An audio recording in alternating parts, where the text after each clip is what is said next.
Hello and welcome to today's webinar, which is sponsored by Syntagon Packaging Technologies. I'm Matt Reynolds, editor of Packaging World magazine, and I'll be your moderator. It can be tough to navigate food safety standards and fully understand how they affect each phase of your operation. When it comes to packaging, there are several aspects to consider before investing in a new solution.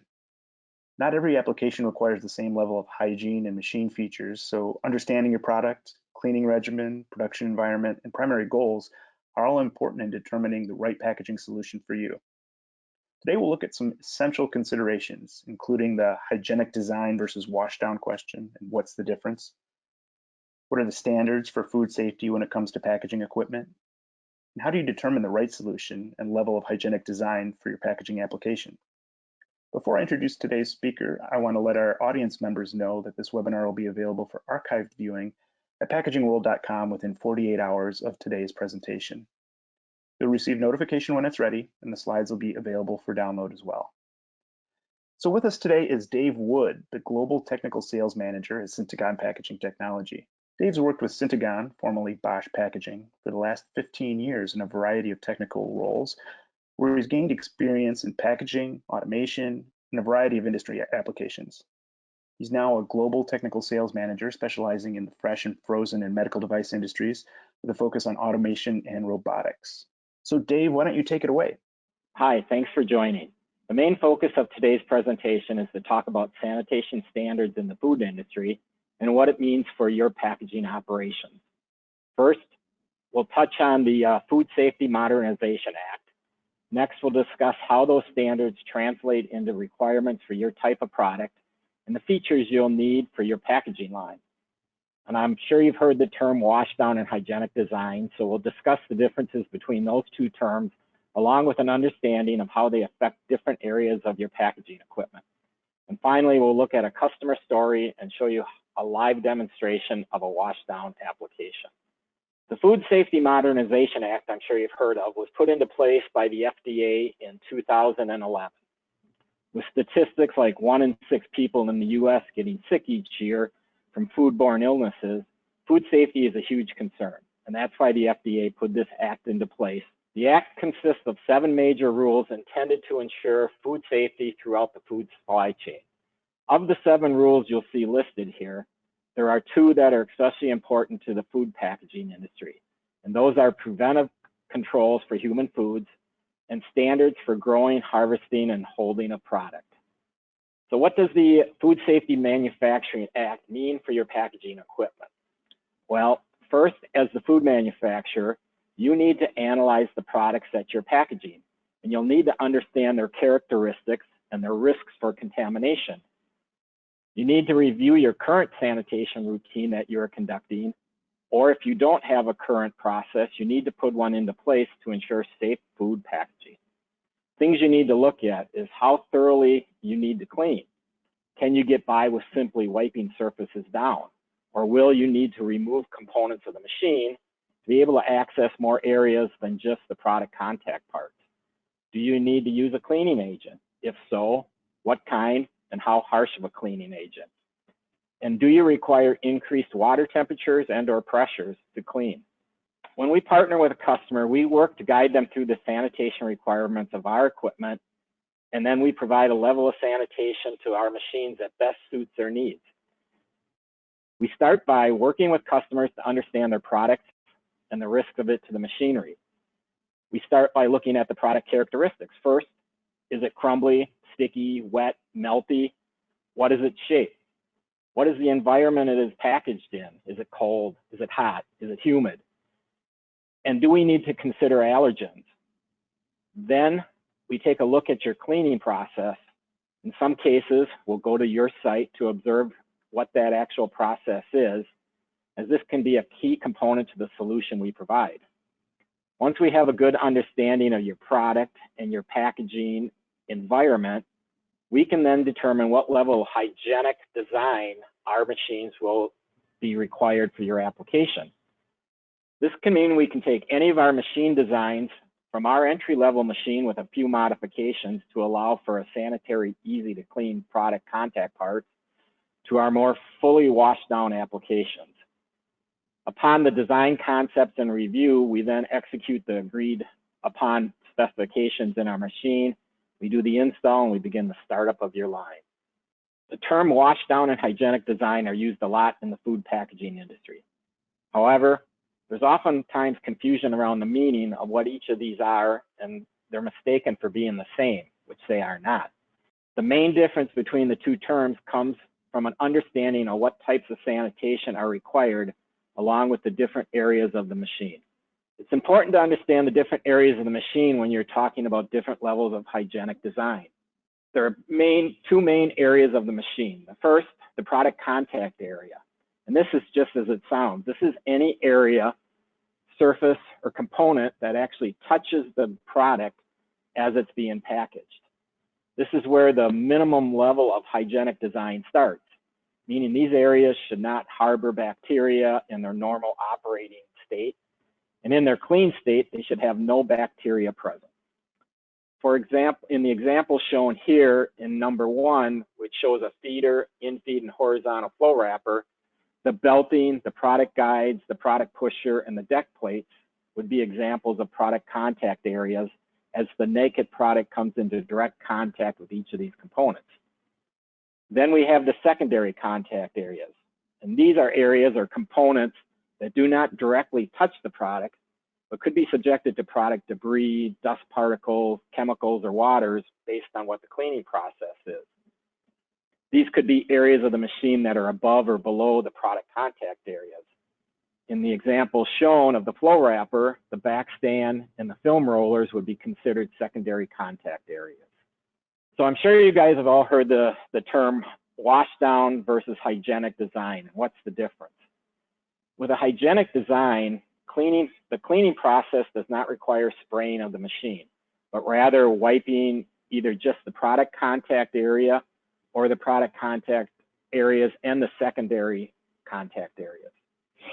This is typical for products that are dry but contain allergens of some type, such as gluten or nuts. The hygienic design would be required to prevent cross-contamination when packaging multiple different products on the same dedicated machine.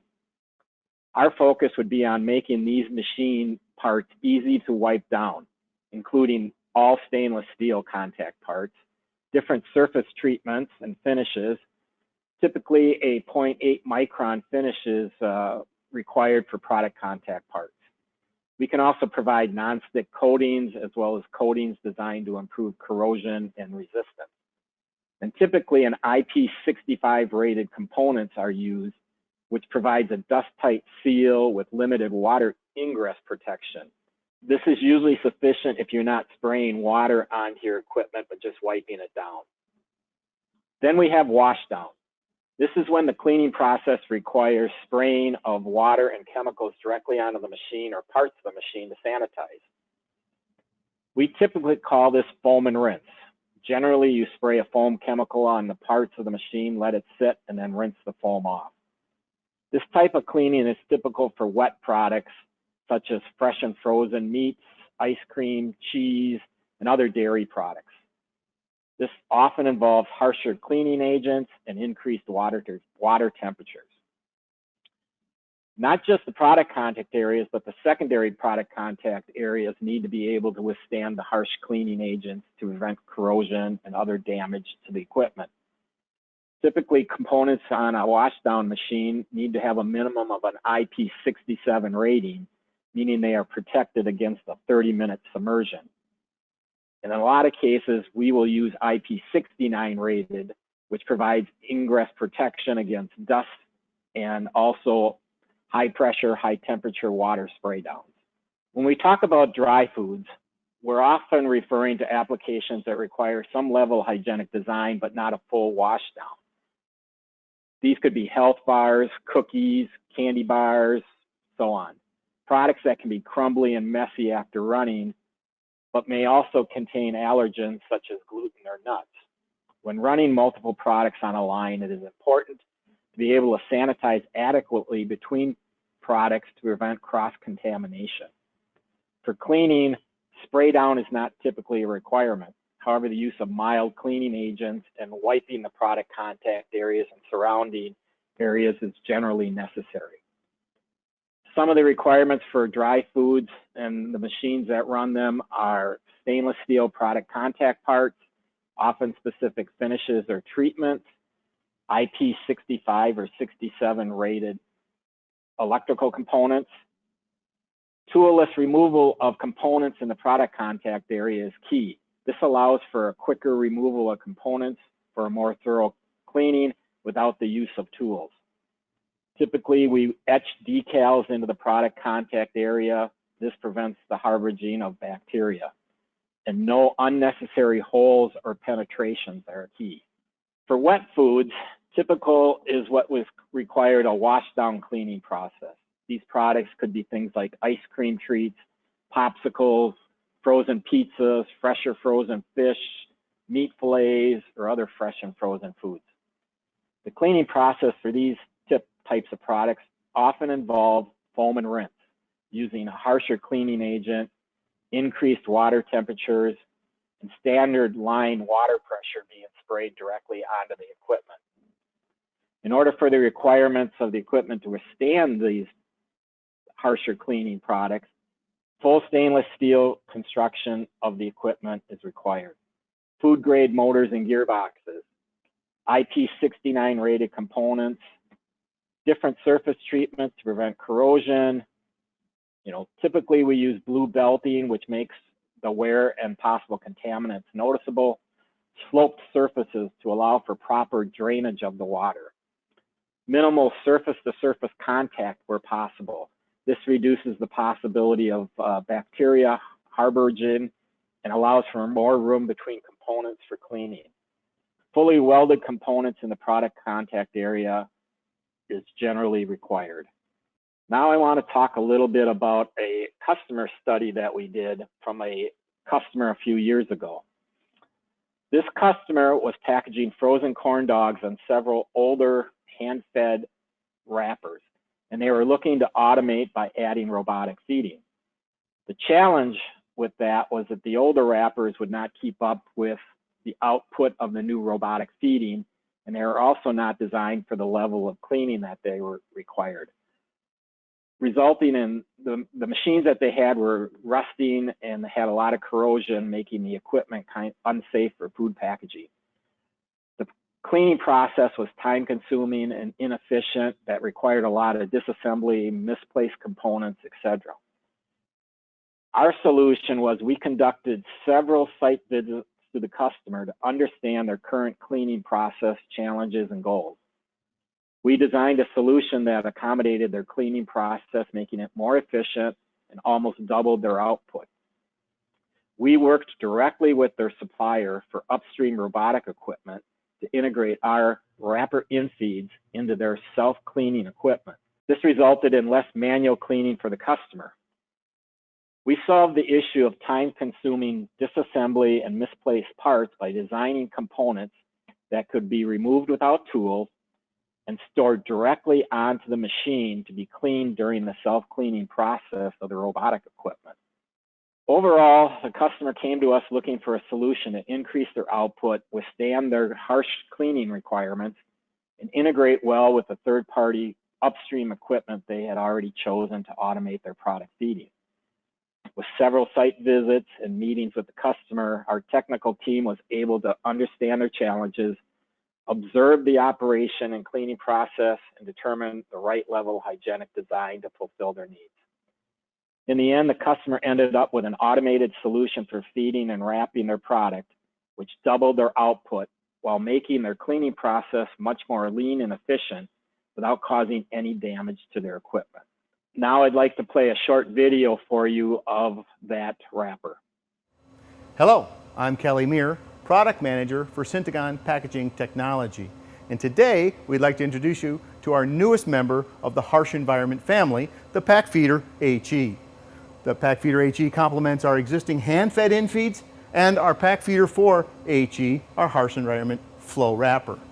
The new feeder is targeted at customers who not only have dirty products that require extensive cleaning, but also other industries that require sanitation, where let's say a allergen such as nut allergies or gluten allergies, you can run a product with an allergen in the morning, clean it up, sanitize it, and then run it in the afternoon with an entirely different product. So it's also aimed at the harsh environment frozen food industry in a very wet environment where you need good sealing on the machine, where it can run in a wet and condensing environment. Okay, so let's talk about the feeder. The PAC Feeder HE comes in two variations. Our classic 3-belt backlog feeder and a 6-belt light contact buffering feeder. So two different styles of control depending upon what you need for your product. The design of the feeder from the backplate forward is all designed as a product contact surface, so very high sanitation standards. Furthermore, it's designed as an IP65 full foam and rinse construction. So the entire feeder, as well as the infeed, can be foamed for sanitation purposes and then rinsed off. Again, it's IP65 water ingress protection. Okay, so let's talk about another unique feature of the new feeder. Pretty much all of the product-related parts that get removed for cleaning and sanitizing store on the machine. Let me give you an example. The catch pan that we have right here, yes, you can pull it out, dump out any product crumbs and clean it, but it hangs right on the machine. So now, when we foam it and rinse it, it's within the foaming and rinsing cycle. When it's all done, you can take it back off, slide it back in, and you're running again. Another important feature is we have scales on the machine, and you can see that this is set to 5. So now we'll go over to the HMI and document that. As you can see, we're on gap belt number 2, and it's set to 6 millimeters. Double tap it, set it to 5, hit enter, and now we have documented that that setting is at 5. That process goes through the entire machine. We're utilizing harsh environment IP69K photo sensors and cabling. So these eyes will live up to the worst environments of cleaning and harsh chemicals. For sanitation purposes, when we need to bolt two surfaces together like we have with these two round spacers, we utilize an HNBR special rubber seal, and that helps protect against bacteria ingress to get behind so it's easy to sanitize. Okay, so the product guides are very straightforward as well. They lift up, it uses gas cylinders to hold the product guide up, and then the back guides, we simply loosen up a couple of knobs and we can slide the guide back. Easy access to the machine. So, toolless opening of the front guard, can open it and you can get right into the belt area for easy maintenance. Now, we're utilizing FDA approved food grade plugs to keep the bacteria out. We also have a scraper to scrape the product side of the belt in case any contaminants get on there, all standard. Okay, so let's demonstrate a belt change. So first of all, you have to open the front cover. And now we simply pivot the front nose roller up. We can pull the belt off easily, set that aside, take it off to clean it. The nose roller comes directly out. It has a nice storage spot right here. Then you can take the deck plate off. The deck plate also has a spot to store it. So now, when you clean the machine, sanitize the machine, it's all open, easy to get to. All surfaces are visual, so you can visually inspect everything. That's how you remove a belt on the PAC Feeder HE. Now we need to change the split belt. So you need a tool to loosen up the bolts on either end. Once you loosen up the bolts, you can take them out. Now they are retained, so you don't have to worry about losing them. Now we can lift the unit out of the machine. One key feature at this point is talking about the product guides. The product guides actually lift up. This allows you to clean underneath them, but then when you're running, they just go down. Also work as a nice handle. So now I can simply lift the unit out of the machine, and we have a couple of hanging spots on it, so you can simply take it and hang it on the machine. It's there for cleaning and sanitizing. Do the same with the back one.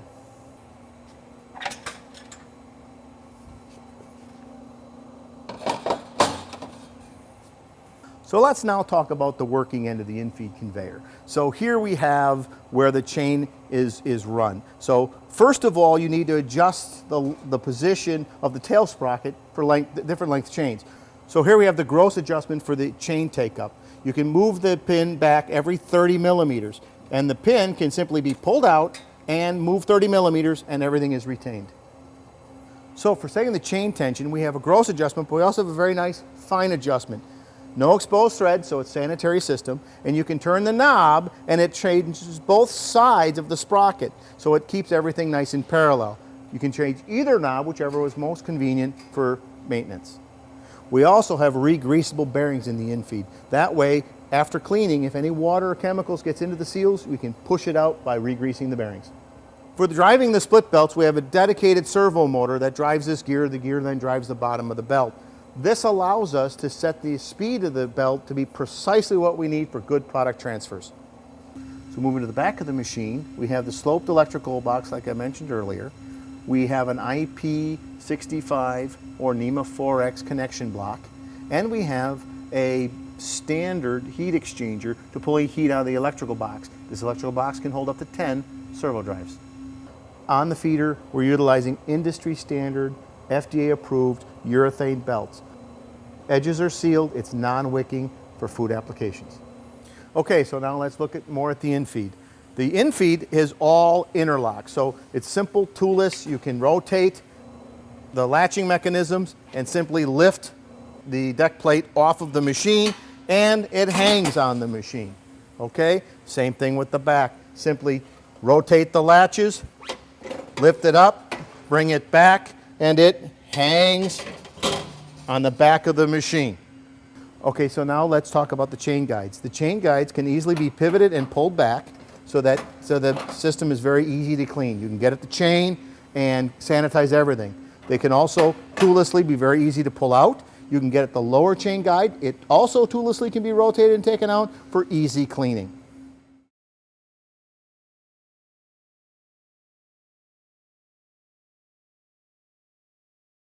So now we have the entire system disassembled. So this machine is now ready to be fully cleaned and sanitized.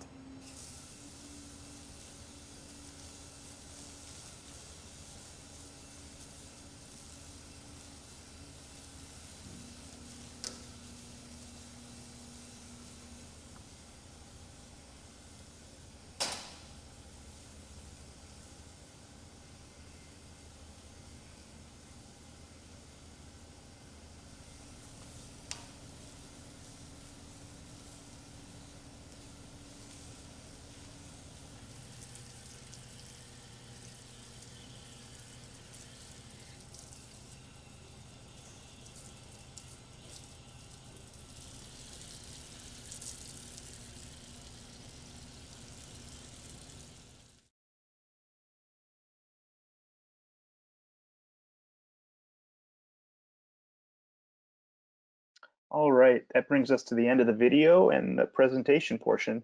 But we do have a few questions lined up for Dave. The first one asks, how do I know what cleaning chemicals can be used with your equipment? Thanks, Matt. Well, typically what we'll do is we'll ask the customer for their current MSDS sheets that they get from their chemical manufacturer, and then we'll review the MSDS sheets and review it to the surface finishes and to the materials that we use for cleaning. And at that point, then we'll come back to the customer and let them know if it'll work or not work. Okay, good. Another one asked, and I know this was mentioned in the presentation, but maybe you can just expand a little bit. What is the difference between foam and rinse and high pressure cleaning? Typically, in a foam and rinse application, the chemical is sprayed onto the machine, and then it is allowed to sit for a while, and then using standard water pressure from your tap, it is rinsed off onto the floor. In a high pressure, you spray chemicals onto the machine, but then you use a high pressure to rinse the machine off. Typically, and we're seeing more and more customers get away from the high pressure because all it does is it takes any allergens or contaminants that might be on the machine, and when you hit it with that high pressure, it just sprays it all over the factory floor, and it doesn't really help. In a foam and rinse, you basically are rinsing the chemicals and the contaminant off onto the floor, and it's not being sprayed all over the factory floor. Okay, thanks, Dave. That brings us to the conclusion of this webinar. If you'd like to learn anything more about what we've discussed today, you can see the contact information right there on the screen, so feel free to reach out. We hope you found the topic informative, and we appreciate everybody for joining us today, and we will see you next time.